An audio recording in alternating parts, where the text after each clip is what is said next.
Hello friends, அஸ்ஸலாமு அலைக்கும்.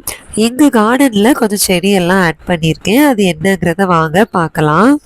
First செடி வந்து இந்த கொய்யா கன்று தான். இதில் வந்து அவங்க தரும்போதே இதில் ஒரு கொய்யாக்காய் இருந்துச்சு. ஆனால் அது எந்தளவு பாசிபிள்னு தெரில. மேபி அது வந்து அந்த கொய்யாக்காய் இருக்கிற கம்பு எடுத்து அதில் வேர் வர வச்சுருக்காங்க போல். அப்புறமா மல்லி செடி, இதுவுமே எனக்கு வந்து வீட்டில் ரொம்ப நாளாக மல்லி செடி வளர்க்கணுன்னு ரொம்ப ஆசை. அதனால் அதுவும் ஒன்று வாங்கியிருந்தேன். ஃபஸ்ட்டே கொஞ்சம் செம்மண்ணெல்லாம் தோட்டத்தில் போட்டு வச்சுருந்தனால நான் அதுலேயே கொய்யாக்கன்னை வந்து அப்படியே எடுத்து நட்டுருக்கேன். பார்ப்போம் எப்படி வருதுன்னு. அடுத்தது மருதாணி. இந்த மருதாணி இலை வந்து பக்கத்து வீட்டில் உள்ள இலை வந்து சூப்பராக செவக்குது. அதனால் அவங்கள்ட்ட ஒரு கம்பு வாங்கி நட்டு வச்சுருக்கேன். அப்புறமா புதினா இலை கூட வச்சுருக்கேன். அது எப்படின்னு பார்த்தீங்கன்னா, அது என்னென்ன ப்ராசஸில் வச்சேன் அப்படிங்கிறத இன்ஷா அல்லாஹ் ஃப்யூச்சர் வீடியோஸில் அப்லோட் பண்ணுறேன். அல்ஹம்துலில்லாஹ் அது அழகாக துளிர் விட்டுருந்தது இலையெல்லாம். அப்புறமும் லாஸ்ட்டாக பார்த்தீங்கன்னா இந்த ஒயிட் கலர் ஊட்டி ரோஸ்.